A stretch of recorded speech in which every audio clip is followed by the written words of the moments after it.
میں ایک معزز اور امیر خاندان سے تعلق رکھتی تھی۔ برسوں سے دولت گھر کی باندھی رہی تھی۔ ایک عام آدمی اس دولت کا اندازہ بھی نہیں کر سکتا۔ میرے دادا کے تہہ خانے میں رکھی تجوریاں سونے چاندی سے بھری ہوئی تھیں۔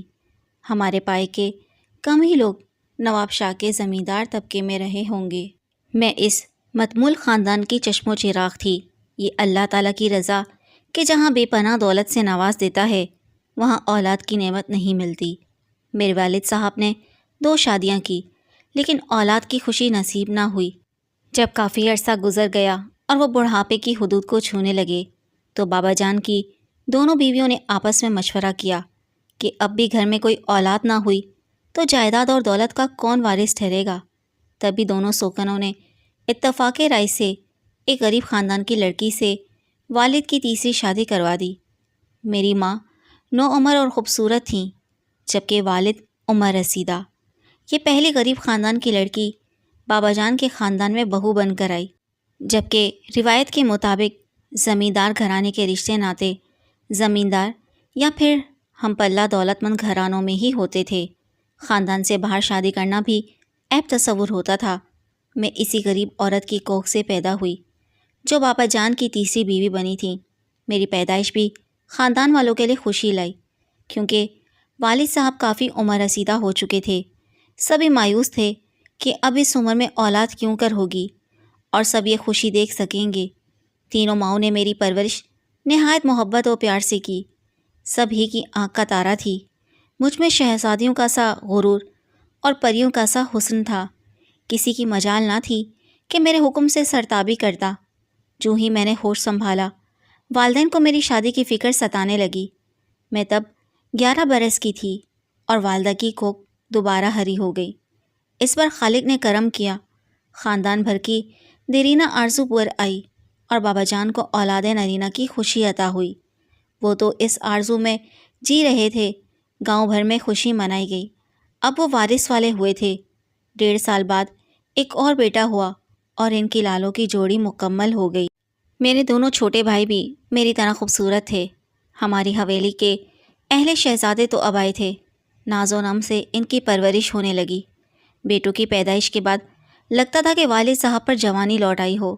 وہ بہت حشاش بشاش رہنے لگے اور خمیدہ کمر سیدھی ہو گئی۔ وہ سمجھتے تھے کہ بیٹے ہی بڑھاپے کا سہارا ہوتے ہیں، بیٹیاں تو پرایا دہن ہوتی ہیں، وہ تو شادی ہو کر چلی جاتی ہیں تو دھن دولت بھی ساتھ لے جاتی ہیں، جبکہ بیٹے ان کی وراثت کی نہ صرف حفاظت کرتے ہیں بلکہ اس کو بڑھاتے بھی ہیں۔ وہ پھلتے پھولتے ہیں تو خاندان پھلتا پھولتا ہے۔ کسی کو اس نظریے سے اتفاق ہو یا نہ ہو مگر پرانے دور کے دولت مندوں اور خاص طور پر زمیندار و جاگیردار طبقوں کو اپنے یہ نظریات عزیز جان ہوتے تھے۔ بے شک انسانوں کے اپنے خواب ہوتے ہیں لیکن اللہ تعالیٰ جو خالق کائنات اور مالک دو جہاں ہے اس کے اپنے ارادے اور اپنی منشا ہوتی ہے۔ وہ چاہے تو انسان کے خواب پورے کر دے، نہ چاہے تو یہ خواب مٹی میں مل جاتے ہیں اور خواب دیکھنے والے مٹی کے پتلے بھی بالآخر مٹی میں سما جاتے ہیں کہ ان کو تو مٹی میں ملنا ہی ہوتا ہے۔ جب میں 16 برس کی ہوئی تو والد صاحب نے میری شادی کی ٹھانی۔ وہ اپنی زندگی میں ہی مجھے اپنے گھر کی کرنا چاہتے تھے۔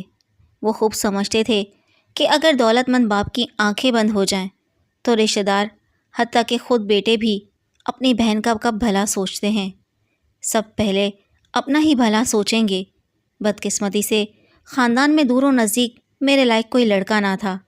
جو میری عمر کے تھے وہ شادی شدہ تھے۔ یوں خاندان میں اب میری گنجائش نہ نکلتی تھی۔ والد صاحب کافی پریشان تھے جبکہ غیروں میں شادی کر دینے کا سوال ہی پیدا نہ ہوتا تھا۔ بہت سوچ و بچار کے بعد ایک رشتہ دار کا خیال آیا جس کی اپنی دولت کباب و شراب اور عیش و عشرت میں ختم ہو چکی تھی، لیکن اس کے 2 بیٹے تھے۔ بڑے بیٹے کی عمر 8-9 سال تھی جبکہ میں 18 کی ہو چکی تھی۔ بابا جان نے سوچا وحید 8 سال کا ہے تو کیا ہوا، رشتہ اپنے خاندان میں ہو گیا تو گھر کی دولت گھر میں رہے گی۔ انہوں نے یہ نہ سوچا کہ بیٹی کے لیے ایسا شوہر ہونا چاہیے جو اس کا ہم عمر ہو اور ان کی دولت کے ساتھ ساتھ ان کی بیٹی کو بھی سنبھال سکے۔ یہ پرانا دور تھا۔ ان دنوں لڑکیوں کو اتنا ہی پڑھایا جاتا تھا جتنی تعلیم مقامی اسکول میں مل سکتی تھی۔ ہمارے گاؤں میں لڑکیوں کا ایک ہی اسکول تھا جو مڈل تک تھا، سو میں نے بھی وہاں سے 8 جماعتیں پاس کر لیں اور اس کے بعد گھر بٹھا دی گئی۔ تاہم مڈل پاس ہونے کے باوجود میں غیر معمولی فہم و فراست کی مالک تھی۔ اب جب کہ 8 سالہ بچے سے میری شادی ہو رہی تھی، اس شادی پر میں نہ کچھ بول سکتی تھی اور نہ بغاوت کر سکتی تھی۔ تاہم ذہن کسی صورت اس صورتحال کو قبول نہ کر رہا تھا۔ چپ چاپ دلہن بننا تھا اور نکاح کے وقت ایجاب و قبول کی خاطر سر کو بس ہلا دینا تھا۔ اس وقت دل رو رہا تھا، سوچ رہی تھی یا اللہ یہ ظلم ہے، کیا شادی اس کو کہتے ہیں؟ لیکن یہاں ایک میں ہی نہیں تھی، مجھ سے کتنی ہی بے بس لڑکیاں اسی طرح دلہن بنا دی گئی تھیں، کسی نے آج تک اف نہ کی تھی۔ اس وقت میرے دونوں بھائی چھوٹے تھے، ان کو یہ معلوم نہ تھا کہ ان کی وراثت بچانے کی خاطر مجھے ان کی عمر کے بچے کی دلہن بنایا جا رہا ہے۔ میری 2 پھوپھیاں بھی اسی طرح وراثت کی بھیٹ چڑھ گئی تھیں کہ خاندان میں ان کے لائق رشتے نہ تھے، وہ کنواری بھوریاں تھیں، ان کی سنہری جوانی مٹی ہو گئی۔ مجھے بیاہ کر سسرال لے جانے کے بجائے میرے والد اس بچے کو بیٹی کے لیے بیاہ کر گھر لے آئے۔ شادی دھوم دھام سے ہوئی، جہیز کے چرچے سارے زمانے میں تھے، بچہ گھر داماد بنا لیا گیا، یوں گھر کی رونق دوبالا ہو گئی۔ میرے سسر والد کے سگے چچا زاد تھے، وہ بھی اس امر پر بہت خوش تھے۔ میری شادی شدہ زندگی کا آغاز اس طرح ہوا کہ پہلے میں جائیداد کے کاغذات کو سنبھالتی تھی اور اب ایک بچے کو بھی سنبھالنا پڑا، جس کی تعلیم و تربیت کا بوجھ میری والدہ کے سر آ رہا۔ کبھی کبھی یہ لاڈلا کسی شے کی ضد میں زمین پر لوٹنے لگتا اور چیزیں پھینکنے کا ہتھیار استعمال کرتا۔ میں بہلا پسلا کر اسے شانت کرتی اور تیار کر کے اسکول بھیج دیتی۔ میری شادی کو بمشکل 2 برس ہوئے تھے کہ انہی دنوں ایک بڑا سانحہ ہو گیا۔ میرے دونوں بھائی والد صاحب کے ساتھ شہر جا رہے تھے۔ بابا جان چاہتے تھے کہ ان کے بچے مری کاؤنٹنٹ میں تعلیم حاصل کریں اور ان کے داخلے کے لیے جا رہے تھے کہ رستے میں سپر ہائی وے پر ایکسیڈنٹ ہو گیا۔ خدا کی قدرت کہ بوڑھا باپ بچ گیا اور دونوں نو عمر بیٹے لقمہ اجل بن گئے۔ وہ چراغ بجھ گئے جن کو والد صاحب مستقبل کا سہارا اور اپنی زندگی کے لیے روشنی سمجھتے تھے۔ اللہ تعالیٰ کی مصلحتوں کو کون سمجھ سکتا ہے؟ وہ بے نیاز ہے، اس نے خوشی دکھائی اور پھر بے مراد بھی کر دیا۔ کس کی مجال تھی جو شکوہ کرتا؟ سبھی والد کو تسلیاں دے رہے تھے کہ جس کا مال تھا اس نے لے لیا، ہم کو اف کرنے کی مجال نہیں، صبر کیجئے، غم کرتے رہنے سے تو گئے لال واپس نہیں آ سکتے۔ ایسا کہہ دینا بہت آسان ہوتا ہے مگر صبر کرنا مشکل ہوتا ہے۔ والد صاحب کے اختیار میں نہ تھا کہ وہ بیٹوں کی موت کا دکھ بھول جاتے۔ یہ غم نہ تھا، ایک ایسا درد تھا جو قیامت سے کم نہ تھا۔ یہی غم روگ بن کر ان کی جان لے گیا۔ اب میں پھر سے خاندان کی واحد اور اکلوتی چشم و چراغ ہو گئی۔ خاندان کے معاملات بھی مجھ ہی کو سنبھالنے تھے۔ شوہر صاحب ابھی اس قابل نہ تھے کہ یہ ذمہ داریاں دیکھتے۔ سارے معاملات میرے ذمہ ڈال دیے گئے۔ قریبی رشتہ دار بھی ایسے حالات میں قابل اعتبار نہیں ہوتے، قریبی ہوں یا دور کے، سبھی دولت پر دانت نکوستے اور الٹے مشورے دیتے کہ لڑکی ذات مجبور ہوتی ہے، جس کو سبھی کمزور ہستی سمجھتے ہیں۔ اس پر ستم یہ کہ میں برے رواجوں سے چھٹکارا نہیں پا سکتی تھی۔ میں نے اس الجھنوں بھری زندگی سے تنہا ہی سمجھوتا کر لیا۔ اس دوران میٹرک کا امتحان بھی دیا اور شرافت سے وقت گزارنے لگی۔ دیکھتے دیکھتے دن مہینوں اور سالوں میں تبدیل ہوتے گئے۔ اب میرا شوہر ایک مضبوط اور خوبرو جوان ہو چکا تھا اور میری جوانی مزید فراست کی منزلوں کو طے کر چکی تھی۔ شریک زندگی تو مجھ سے یوں دبتا تھا جیسے اولاد والدین سے یا شاگرد استاد سے۔ عمروں کے ساتھ ساتھ ہمارے خیالات اور دلچسپیوں میں بھی زمین و آسمان کا فرق تھا۔ ہم صرف دنیا کے ڈر سے مجبور تھے، ورنہ میں نہ اس کی بیوی بن کر رہنا چاہتی تھی اور نہ وہ میرا شوہر، مگر شرعی بندھن سے ہم مجبور تھے۔ مجھے زندگی کی پہلی خوشی اس وقت نصیب ہوئی جب میں ایک بیٹی کی ماں بن گئی۔ میں اس بچی کی محبت میں کھو گئی۔ شوہر نے میری توجہ بچی کی طرف دیکھی تو پر پرزے نکالنے شروع کر دیے۔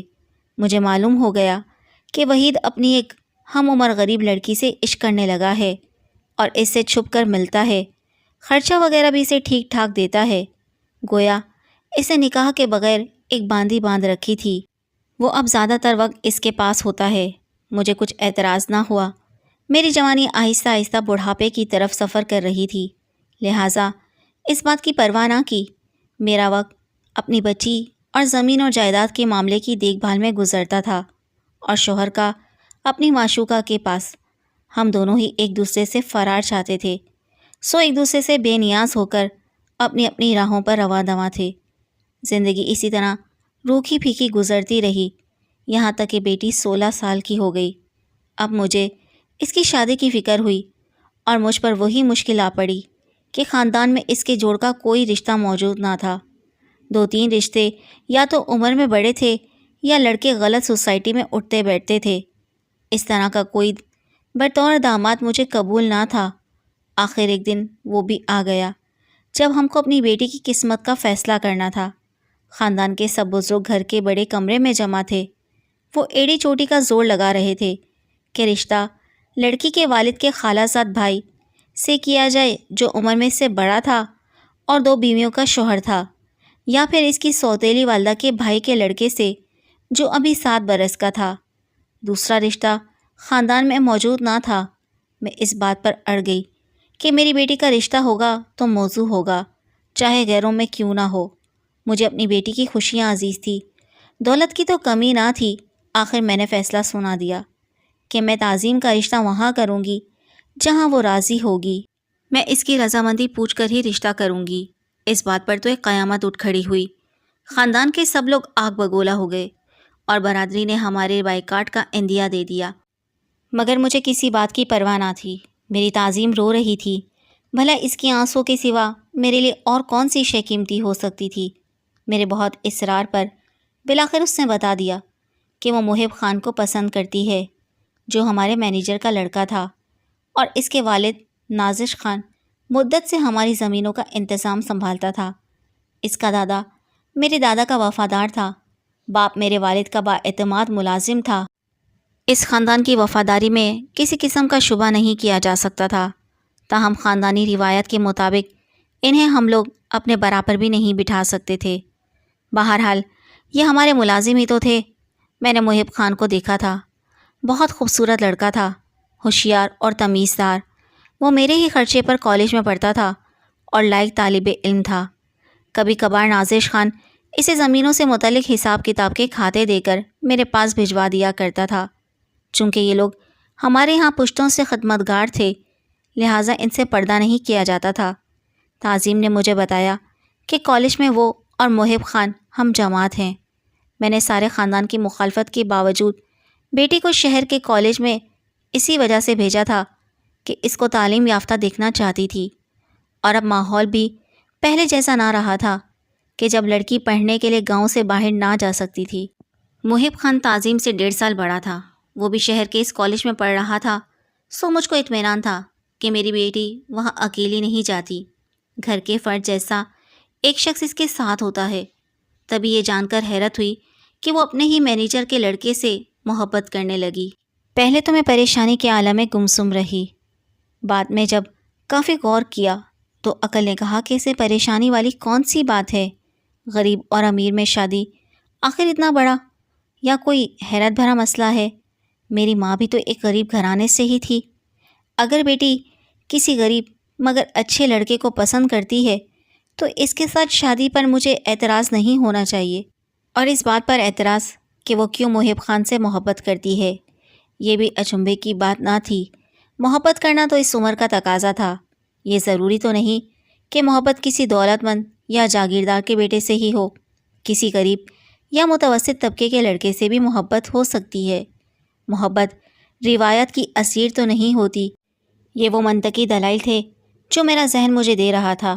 تب میں نے اس وقت یہ فیصلہ کر لیا کہ میری بیٹی کی شادی محب خان سے ہی ہوگی۔ وہ اچھا لڑکا تھا، اچھا طالب علم تھا، دیانتدار باپ کا بیٹا، سلجھا ہوا اور خوبصورت، ذات سے بھی کم نہ تھا۔ یہ خبر ایک بم کی طرح خاندان میں پھٹی، پھر قدرتی طور پر میرے خلاف ایک محاذ تیار ہو گیا۔ قریبی اور دور کے رشتہ داروں نے میرے خاندان کے ان قدیمی خدمتگاروں کے خلاف بندوقیں اور پستول نکال لیے کہ جس روز ان کے خاندان کی لڑکی ایک ملازم کے گھر کی بہو بنے گی۔ اسی روز محب خان کے ساتھ تعظیم کو بھی موت کے گھاٹ اتار دیں گے۔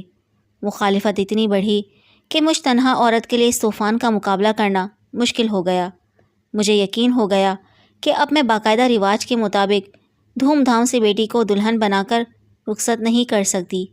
یقیناً یہ لکیر کے فقیر لوگ جو کہہ رہے ہیں کر گزریں گے۔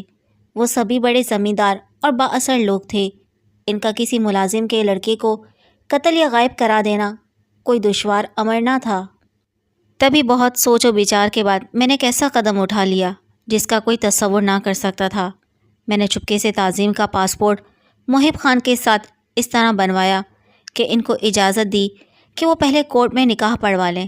ان کے ہمراہ میں نے اپنی والدہ کے بھائی یعنی اپنے ماموں کو بھیجا۔ اس طرح یہ ممکن ہو سکا۔ کسی کی گمان میں نہ تھا کہ اس گھرانے کی کوئی ماں بیٹی کو اس کے محبوب کے ساتھ فرار کرانے میں مددگار ہو سکتی ہے۔ یہ واقعہ بھی گاؤں میں اپنی مثال آپ ہو گزرا۔ میں پہلے ہی ذاتی رسوخ سے ان کے لیے کافی رقم ایک بینک میں جمع کروا چکی تھی۔ اگلے روز یہ خبر سارے گاؤں میں جنگل کی آگ کی طرح پھیل گئی کہ رشتے سے انکار پر بیٹی مینیجر کے لڑکے محب خان کے ساتھ گھر سے چلی گئی ہے۔